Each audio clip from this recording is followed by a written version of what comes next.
네, 제2 파트에서는 신화의 기본 구조에 대해서 말씀드리겠습니다.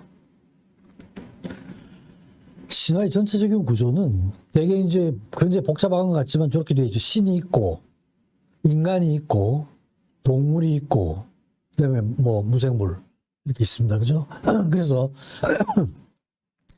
신과 인간 사이에 난 존재가 있죠. 반인 반신입니다.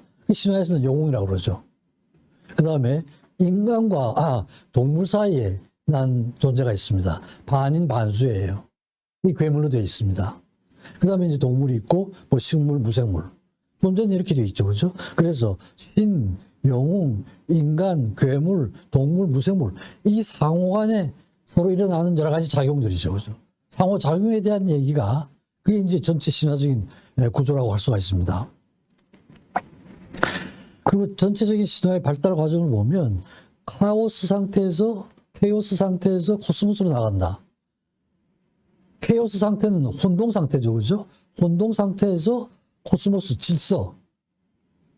혼동 상태에서 질서를 유지하는 상태로 나가는 이런 큰 과정이 하나 있고, 또 이제 그 다스리는 주제를 보면 일신 독재 체제에서 다신 독재 체제로 나간다 이런 거죠.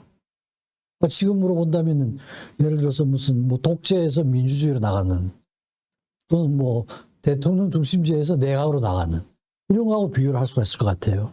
그래서 우라노스, 크로노스 초기에 저 존재들은 독신 체제로 나가다가 이제 제우스가 반란을 일으키죠. 그래서 위에 선조들이 결과가 좋지 않은 걸 보고는 말하자면 이제 다신, 여러 신들이 다스리는 체제로 이렇게 나가는 이런 게 이제 큰 줄기라고 할 수가 있습니다. 그 다음에 아주 초기에는 우주 만물 태성의 기본적인 조건이 있었는데, 케오스가 있고, 그죠? 혼동이죠. 가야, 땅의 신이죠. 타르타로스, 지하에 있는 신입니다. 에로스, 사랑이죠. 그죠? 에로스는 에너지입니다.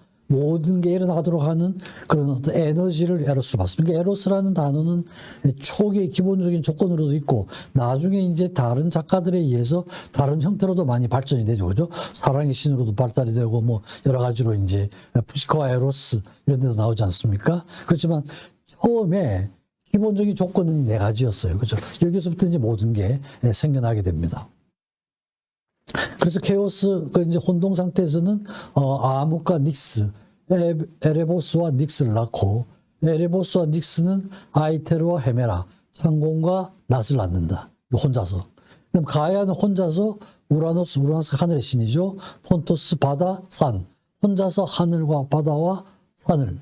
자기네 땅의 신이었죠. 그죠? 낳는다. 이렇게 되어 있습니다. 그죠?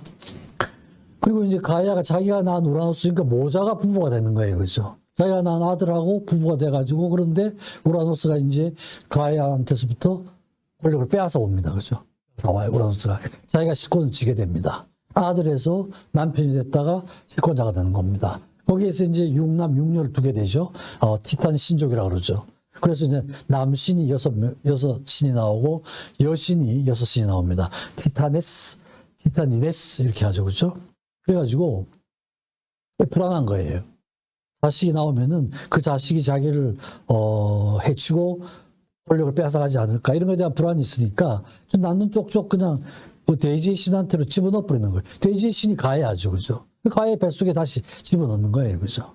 가야가 불편하기도 하고 다 이러니까 이제 가야가 아이들한테 해결책을 하죠. 해결책을 해서 저희 우라노스를 제거를 하고 하는 이런 계획을 세웁니다. 그래서 다 이제 머뭇거리는데 크로노스 막내 아들이 나서가지고 자기가 하겠다 이럽니다. 그러니까 이제 가야가 낫을 주고, 밤이 되면 우라노스가 내려오니까 와서 거세를 해라. 그래가지고 이제 낫을 주고, 크라노스가 기다리고 있다가 아버지를 거세를 하죠. 그죠? 거세를 하면서 여러 가지 정액도 나오고, 혈액도 나오고, 거품도 나오게 됩니다. 그 거품에서 아프로디테가 위의 여신이 탄생을 하죠. 그죠? 그 다음에 그 복수, 그 정액에서는, 땅으로 간 그 정액이나 혈액에서는 복수의 새 여신, 뭐 이런 것들이 나오게 됩니다. 그죠? 그래가지고 이제 크로노스는 또 자기의 누이하고 부부 관계가 됩니다. 크로노스가 그러니까 결국 우라노스를 치고 권력을 잡았죠? 자기도 걱정이에요. 그러니까 우라노스가 그 나중에 거세를 당하면서 크로노스 보고 너도 나 같은 운명이 될 것이다. 이제 이런 그 저주를 내리죠. 그죠? 불안하니까 크로노스는 자식을 낳는 대로 다 자기가 잡아먹어버려요. 놓는 쪽 잡아먹어버립니다. 그러니까 이제 레아가 부인이 이제 화가 나가지고 마지막 6번째 아들을 낳을 때는 돌을 싸서 줍니다. 낳은 것처럼 하고. 제우스죠, 그죠? 돌을 싸서 주고, 그 마지막 그 아들이 제우스인데, 제우스를 크레타로 보내가지고, 거기서 이제 키웁니다. 염소젖을 먹고 자라죠. 그러면서 좀 크니까, 레아가 출생의 비밀을 가르쳐 줍니다. 그랬더니, 그, 제우스가, 메티스 지혜의 여신이죠. 한테 가서 어떻게 해결하면 좋겠냐 이러니까, 토하는 약을 줍니다. 주고, 적절한 때 가서 아버지를 먹여라. 그럼 다 토할 것이다. 그래가지고 이제 약을 먹이니까 마지막에 돌을 줬잖아요. 돌부터 해서 포세이돈, 하데스, 헤라, 앞서 먹혔던 자식들이 역순으로 태어나는 거죠. 그러니까 실제로는 헤스테아부터 먼저 생겨났는데 토하는 건 거꾸로가 됐으니까 생긴 거하고는 거꾸로 이제 순서가 정해지는 겁니다. 포세이돈, 바다의 신 뭐 이렇게 해서는 이렇게 이제 태어나게 되죠. 그래서 이제 그 크로노스하고 제우스하고 또 그러니까 이제 그 탄족하고 전쟁이 일어나죠. 다 토해내긴 했지만, 이제 권력 싸움이 일어나는 겁니다. 10년 동안 싸워가지고, 제우스가 아버지 크로노스를 깨고, 이기게 되죠. 이기게 되면서, 제우스는 독신체제가 아니라 12신, 형제, 자매 4신하고 자녀 8신을 해가지고 12신 체제로 구출하게 됩니다. 근데 이제 저러다 보니까 또 제우스가 너무 힘을 갖는 거예요. 그러니까 가야는 사실은 제우스한테 할머니가 되잖아요. 근데 할머니가 또 질투를 해가지고 그 전에 우라노스의 그 정예에서 생겼던 그 신족들하고 또 싸움이 일어납니다. 거신족하고 싸움이 일어나는데 그걸 이제 자이겐토 마키아라고 하는 게 그리스 말로 전쟁이라는 뜻이에요. 거인족하고 싸움에서 헤라클레스의 도움을 받아가지고 제우스가 승리를 하게 되고 전체 이제 실권을 쥐게 되죠. 이게 이제 일신 체제에서 다신 체제로 나가는 이런 겁니다. 그러니까 이렇게 보면은 아들이 아버지를 쳐내고 권력을 잡는 이걸 친부 사례라고 그러는데 영어로는 파트로크토니아라는 이런 말을 씁니다. 근데 이거는 계속 지속적으로 이어지는 그런 주제예요. 그러니까 이게 구체적으로 아버지를 사례를 하고 이러는 거지만 예를 들어서 신세대가 구세대의 틀을 깨고 새로운 세상을 만들어 나가는 과정. 이게 이제 신화의 초기부터 그런 체제가 쭉 있었던 거죠. 그죠? 이게 나중에 이제 정신과에서 아주 유명한 에디푸스 컴플렉스죠. 그죠? 에디푸스 컴플렉스도 결국 아빠를 죽이고 엄마하고 살게 되는 이런 내용이거든요. 그러니까 이제 이게 꼭 저 때뿐 아니라 그 이전부터 쭉 내려오던 신화가 또 저렇게 표현이 된 거라고 할 수가 있습니다. 그래서 이제 그렇게 영웅하고 인간하고 나 사이에 이제 존재가 영웅이 되거든요. 그러니까 신영웅, 인간 괴물, 이 사이의 인터랙션이 이게 이제 전체 신화를 이루는 상당히 중요한 얘기가 되죠. 그래서 그 부분을 간단하게 좀 소개를 드리겠습니다. 제우스하고 이제 세멜레인데요. 세멜레는 제우스 신전의 여사제였습니다. 제우스가 이제 관심을 가지고 이러니까 이제 그 헤라가 이제 또 아주 질투심이 부인이죠. 헤라가 그렇죠? 굉장히 질투심이 강해가지고 이제 굉장히 괴롭히고 이러니까 이제 디오니스를 아주 멀리 보내가지고 막 변장을 시켜서 키우기도 하고 이럽니다. 그러니까 헤라가 계속 괴롭혀가지고 거기에서 이제 벗어나면서 나중에 이제 스스로 크게 되는 이런 과정이니까 디오니소스는 신과 인간 사이에서 태어났는데 스스로 노력에 의해서 신이 된 존재로 이제 그렇게 받아들여지고 있어요. 그래서 이제 여러 군데 돌아다니면서 포도주 재배하는 법도 자기가 알고 이래서 나중에 술의 신이 되죠, 그죠? 로마로 가면 바쿠스가 됩니다. 이게 이제 디오니소스고요. 또 코로니스는 이게 데살레아 공주입니다. 공주인데 아폴로가 또 이 공주를 좋아했어요. 근데 코로니스가 생각하기에는 상대방이 신이잖아요, 그죠? 그러니까 언젠가는 자기가 이제 버림을 받을 것이다 이런 생각을 했던 것 같아요. 그러니까 이제 그러기 전에 인간하고 사랑을 하자 이래서 바람이 나버렸습니다. 그 들통이 나죠, 그죠? 그래서 아폴로가 자기 누이 아르테미스, 아폴로 자신도 뭐 활의 신이기도 하지만 누이를 시켜가지고 활을 써서 코로니스를 죽입니다. 그때 이제 죽어가면서 자기가 임신을 했다는 걸 실토를 해요. 그러니까 이제 아폴로가 임신 중인 그 아이를 꺼내가지고 자기 허벅지에 넣어서 키웁니다. 그게 아스클레피우스예요. 아스클레피우스가 건강의 신이잖아요. 그죠? 건강의 신이에요. 그래서, 아스클레피우스 태어났을 때 이제 현자한테 카이론, 켄타우로스의 현자 카이론에게 보내가지고 의술을 배우게 하고 결국 의신이 되죠. 그죠? 의술의 신이 되죠. 아스클레피우스입니다.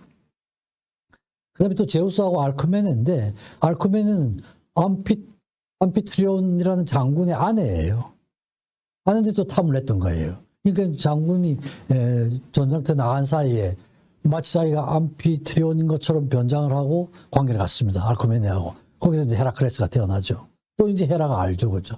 알아가지고, 그게 이제 못살이 울죠. 그래가지고 12가지 과제, 어마어마하게 힘든 과제를, 그걸 겪도록 하잖아요. 그죠? 그래가지고 이제 결국 그 과제를 수행하는 과정에서, 신격화가 되는데, 나중에 결국은 불에 타서 죽고 난 후에 신이 되는 이런 과정입니다. 그죠? 그래서, 그 헤라클레스의 탄생도, 신과 인간에서 태어난 영웅이고요. 그 다음에 이제 또 펠레우스인데, 또 제우스가 이거 테티스하고 관계가 있었습니다. 그 신이죠, 그죠? 바다의 신인데, 또 이제 신탁이 제우스가 테티스하고 관계를 맺으면은 거기에서 난 아들이 아비를 죽이고 권력을 주게 될 것이다. 이런 신탁을 받게 돼요. 그러니까 이제 겁을 먹고는 안 되겠다 해가지고는 테티스하고 관계를 끊고 펠레우스, 다른 인간에게 시집을 보냅니다. 그러니까 이제, 그 아킬레스는, 테티스 그 바다의 신과 펠레우스 인간 사이에 난 영웅이죠. 그죠? 그러니까 이제 아킬레우스가, 그 신과 인간 사이에 났으니까, 테티스 그 어머니가 완전히 신으로 만들고 싶은 거예요. 그러니까 이제 아킬레우스를 그 스틱스 강이죠. 강에다가 넣었다 빼면 신이 되는 거예요. 근데 넣었다 빼려고 그러니까 어딜 잡아야 될 거 아니에요. 그죠? 지금 우리가 아킬레스 텐던이라고 하는 그 부위를 잡고는 강물에 집어넣었던 거예요. 그러니까 딴 부분은 다 신이 됐는데 그 부분만 인간으로 남아있는 겁니다. 약점이죠. 그죠? 거기에 활을 맞아 죽죠. 나중에 이제 트로이 전쟁의 영웅이 됐는데 그 아킬레스 텐던 아킬레스 텐던이란 말이 저기서 생겼는데 거기에 화살을 맞고 죽게 되는 이런 겁니다. 그죠? 그래서 영웅 최고 영웅으로 태어나는 이런 것들이죠. 그러니까 이제 자기가 테티스하고 관계를 맺으려고 그랬다가 펠레우스하고 결혼식을 시키게 되니까 제우스 자신이 주관을 합니다. 주관해가지고 결혼식을 잘 시켜줘요. 거기에 이제 불화의 여신 앨리스를 초청을 안 했어요. 그랬더니 이제 와가지고 화가 나서 그 유명한 그 황금사가 있죠. 그죠? 황금사가를 주면서 가장 아름다운 여신에게 주라. 제우스한테 이렇게 합니다. 그러니까 이제 제우스가 힘들었죠. 아프로디테, 헤라, 아테네, 저기 미인들이 많은데 미녀신들이 누굴 줄 것이냐 골치 아프잖아요. 그러니까 트로이 왕자한테 네가 알아 이렇게 했습니다. 그래서 파리스가 하는데 아프로디테는 자기를 최고 미인으로 시켜주면 이 세상에서 제일 가는 미녀를 갖도록 해주겠다 이러고 헤라는 권력을 갖도록 해주겠다 이러고 아테나는 전쟁의 여신이었잖아요. 어디서 싸우든지 모든 전쟁에서 승리를 해주겠다 이렇게 이제 조건을 내거는데 파리스가 뭐 미녀를 택한 거죠. 그렇죠? 그래서 아프로디테 승리를 선언을 하고 결국 그 스파르타의 왕비 그 당시에 가장 미녀라고 알려졌던 여인이 스파르타의 왕비 헬레네였는데 그 헬레네를 납치를 해가지고 파리스가 취하게 되죠. 그러니까 이제 트로이 전쟁이 시작이 되는 거예요. 스파르타의 왕비를 납치를 해서 트로야의 왕자가 갔고 그래서 이제 이쪽 스파르타하고 이쪽과 트로야하고 전쟁이 붙는 게 그게 트로이 전쟁이죠. 그죠? 그러니까 이제 막 신화와 역사가 막 뒤원복이 된 이런 상태라고 할 수가 있습니다. 이게 이제 아까 잠깐 말씀드렸던 티탄 신족입니다. 좌측에 이제 이 12명의 신이 이게 티탄족이에요. 그죠? 거기에서 이제 자식들이 나타나고 이 티탄 신족 12신을 티탄 신족이라고 그러고 우측이 이제 그 아래 세대죠. 그죠? 제우스 형제 자매가 저기에 있는데 그 다음 세대하고 티탄 신족하고 이제 싸움이 붙어가지고 제우스 이 세대가 이기게 되는 거죠. 그러면서 제우스 시대가 열리게 됩니다. 그래서 이제 열리고 나서는 제우스는 좀 파랗게 그려놓은 게 12신입니다. 자기 형제 중에서 하데스하고 헤스티아를 빼고 4명, 포세이돈, 제우스, 헤라, 데메테르. 그 다음에 밑에 아테나, 아레스, 우리 잘 아는 신들은 이제 자식들인데, 그 중에서 페르세포네를 빼고 나머지 12명입니다. 페르세포네하고 하데스는 지하에서 생활을 했거든요. 하데스는 지하의 신이고, 페르세포네도 이제 지하로 나중에 끌려가게 되잖아요. 그래서 지하의 신은 아마 올림푸스 신으로 포함을 안 시켰던 것 같습니다. 헤스테아는 아주 그 부엌의 신이죠. 그죠? 그러니까 신 중에서 제일 힘이 없는 신입니다. 그래서 빼고 나머지를 해서 다 신체제로 나간 겁니다. 그죠? 그러니까 독신체제에서 자꾸 거세를 당하고 이렇게 되니까 제우스는, 다시, 실제로는 자기가 힘을 다 가지고 있었죠. 그죠? 많이 갖고 있었지만 형식적으로 이렇게 나누어서 다스리는 걸로 그렇게 만들었습니다. 간단하게 이제 제가 그 신들의 기능을 이렇게 적어드렸는데 일일이 다 설명드릴 수는 없을 것 같고, 하여튼 여러분들이 그 신화를 보실 때 이런 큰 틀을 갖고 계시면은, 그죠? 전체 구조 어떻게 되어 왔는지, 그 다음에 올림푸스 신이 어떤 구조를 갖고 있는가, 이것만 이제 머리에 두고 보시면은 복잡한 것 같은데 조금 간단하게 재밌게 볼 수가 있습니다. 그래서 제가 이걸 보여드리는 겁니다. 그래서 이제 델포이 신전 있잖아요. 그죠? 그 저기 가면은 너 자신을 알라. 이게 사실은 우리가 소크라테스가 한 말로 알고 있지만 실제로는 델포이 신전의 기둥에 새겨 있던 말입니다. 그걸 소크라테스가 인용을 한 거예요. 그죠? 그래서 제가 이제 왜 이걸 보여드리냐 하면 사실 정신과에서 제일 중요한 게 저거거든요. 정신분석, 분석심리, 이게 이제 이 학문들이 신화가 굉장히 중요한 바탕이 되는데 결국은 저 과정이 자기를 아는 과정이에요. 그죠? 정신분석. 내가 정신분석을 받아야 되고 내 속에 있는 무의식적인 부분을 의식화시키는 이런 거거든요. 그러니까 저 과정이라는 게 결국은 델포이 신전에 있는 저 말을 실천하는 과정이에요.